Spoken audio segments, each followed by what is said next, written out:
only fools and horses work. La la la la la. La la la la la. La la la la. La la la la. Thanks a lot. Bye-bye.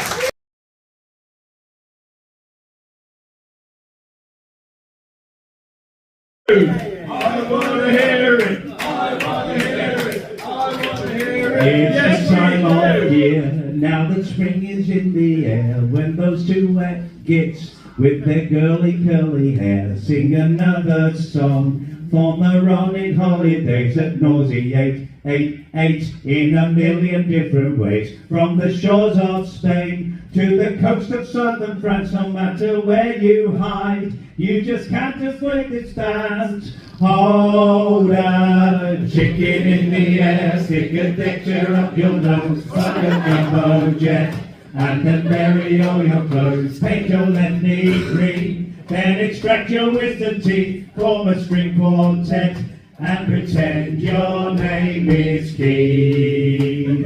Hold a... No, that was it. Thank you very much.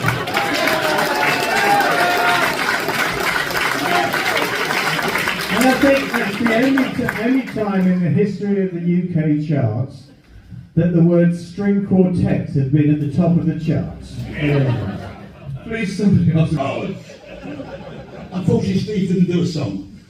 Steve, start with you because we know that your role in the movie, in the series was so important. Tell us about the memories that you have of the shoot, of being in the series. Well, I have very fond memories of being in the show, really. It's one of those programmes which you can probably tell just by the way we show on screen is that, we all kind of got on really well together, and it's one of the programmes, if you can't take a joke, it's really not the best programme to work on, because we really wound each other up. I mean, we really did. And there are fabulous stories and memories, so, not all, when I say but they're my sort of memories, but they don't always involve me. I mean, one of the funniest moments that I can ever remember was, we don't shoot in London anymore. It was never shot in. I started to move out to Bristol, really, because as the show became more famous, you really couldn't get on location without attracting a massive crowd, And anyway, but there was shooting on Compton Street one time, and it's a funny thing with television, you can plan a day and, so often you get a rain cover, and if it does, you move to another, if it rains, you another location. Anyway, they were on Compton Street and it had rained. And so, you've got Linda standing up inside one of the shop alcove with a makeup artist holding an umbrella over his head, and he's there in costume because they hate you getting your makeup bloody wet with that stinkiness. So he's there with his umbrella over it, and anyway, down the road comes this little schoolgirl. She's got a coat over her head, her jacket. She gets into the alcove and she looks at Linda standing there with this umbrella over his head, and she looks at the crew up and down the street, so they're shoving everything off the cars because they want it dry. They're sweeping up the rain, and the schoolgirl, she looks at her, and she looks at Linda, and she says, "What are you doing?" And he says, "We're filming a new series," because it was new. "We're filming a new series," and she said, "Oh yeah? What's that called then?" And he says, "Only Fools and Horses."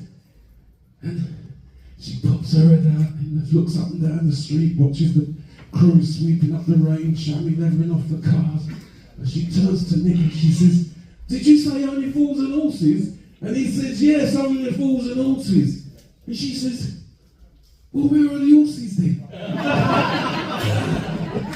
Well, there's nothing moments like that, but I've got many of them, many memories really, but that's one of the ones that always just makes me giggle every time when I see it, because it's just so, the reality of the situation, It's brilliant.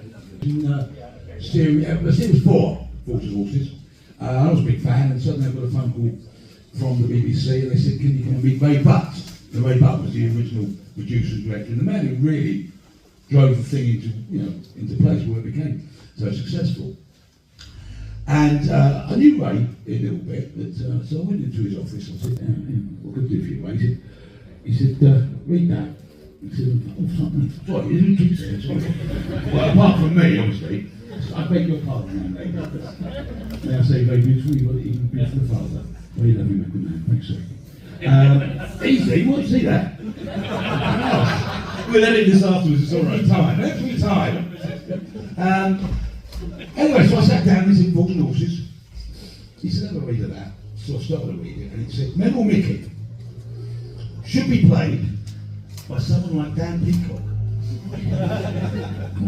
Hang on, no, Dan Peacock, I'm not knocking about. I'm fucking Dan Peacock. So I went out and said, hey, right, I'm Dan Peacock, I'll play it. He said, oh, you sure? I went, yeah. So off he went. I turned the page and it said, hey, ... a right prat. I've got one more question for you. What was the name of the group you were in? I think we're called the Bunch of A Bunch of Wollies. listen here, don't get me started. I mean, that's why we're called the Bunch of Wallies. Thank you. Michael. Yes, I was very fortunate that my agent rang me up and said, would you like to be in Only Fools and Horses? So I sacked her, because I said, that's a stupid question anybody's asked. I said, of course I'd like to be in Only Fools and Horses. She said, well, they've offered you a part.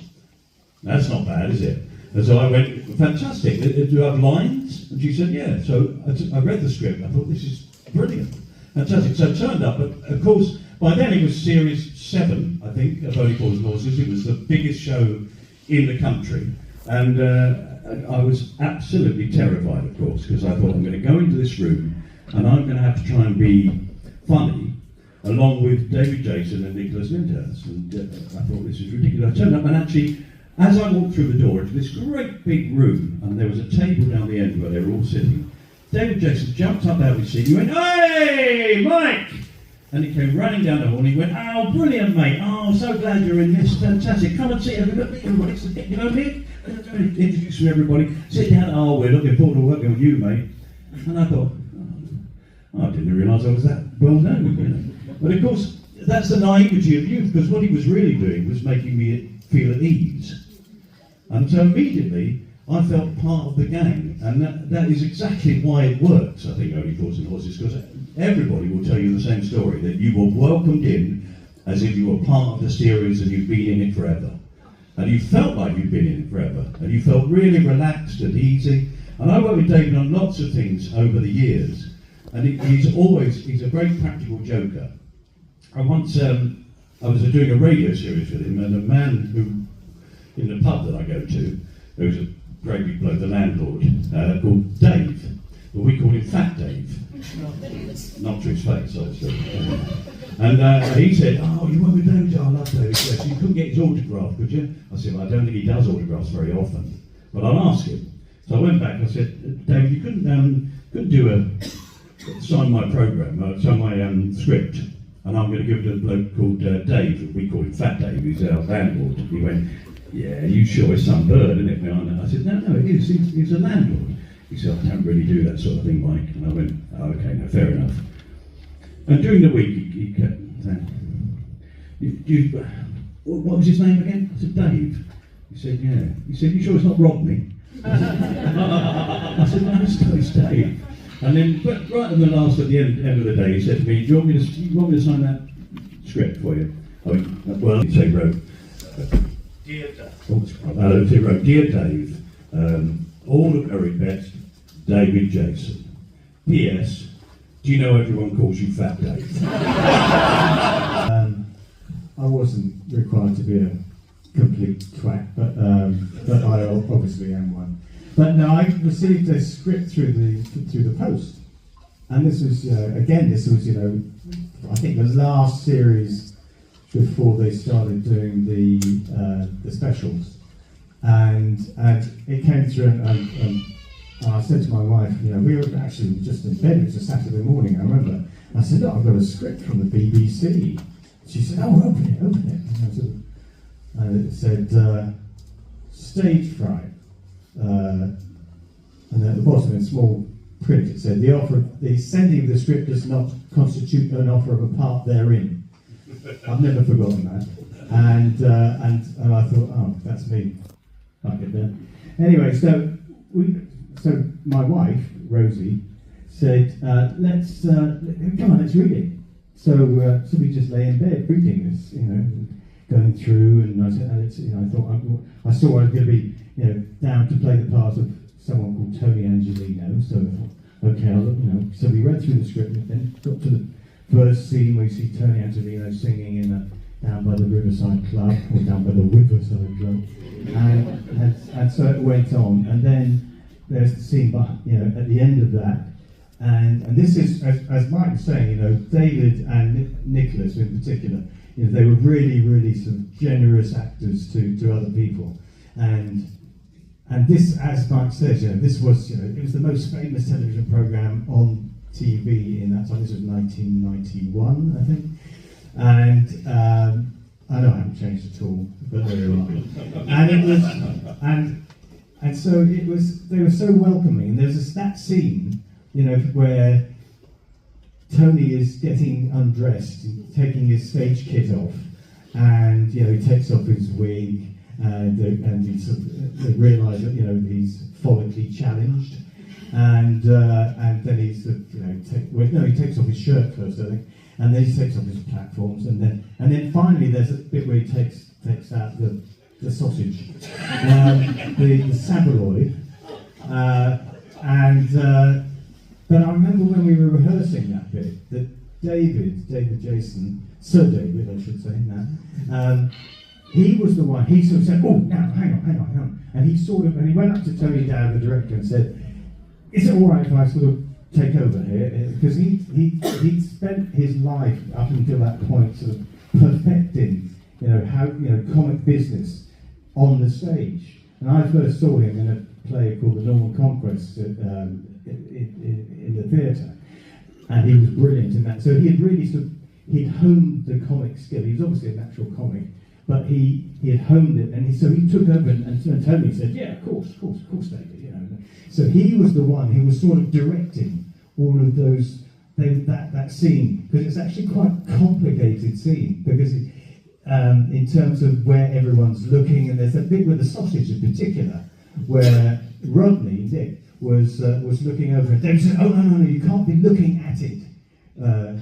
Nick, because, otherwise that bit of business won't work when I show it to you, and then there's that moment where you go, ugh! So all of that, and he was really, really generous in that. Anyway, so we did that scene, so my wife and I are reading this in bed, just to get back to where the story started. And we got to the bit where there's singing in the Starlight Rooms, and it turns out that Tony Angelino, as you know, can't say his R's, so he's singing crying. At which point, my wife, who's been reading all this stuff about this bloke who hasn't got much hair, he's quite short, and it's not a real tan, and all that sort of stuff, and then he can't say his R's. Now, my wife, Rosie Reed, as she was, can't say her R's. So she turned to me and said, is this some kind of practical joke? I said, I bloody well hope not.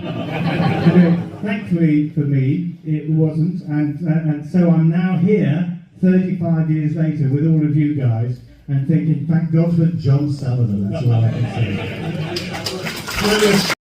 Off you go. Well, mine. Just waiting for the music.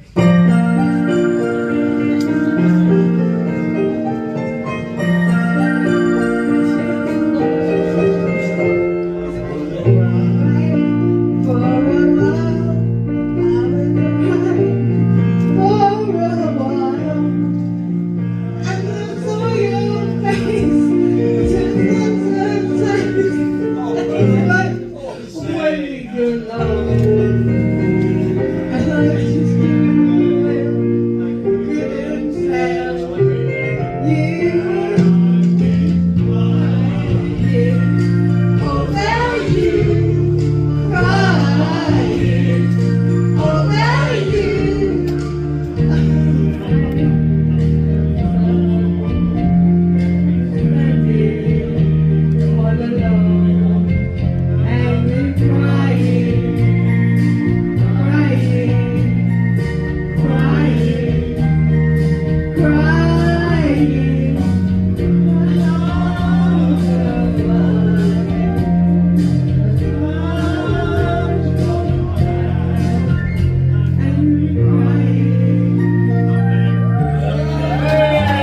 thought that I was over you, but tell me now, what can I do? I love you even more than I did before, but darling, what can I do? You don't love me, and now I always be. Crying over you, crying over you, and now you're gone, and from this moment on, I'll be crying, crying, crying, crying, crying, crying, crying, crying.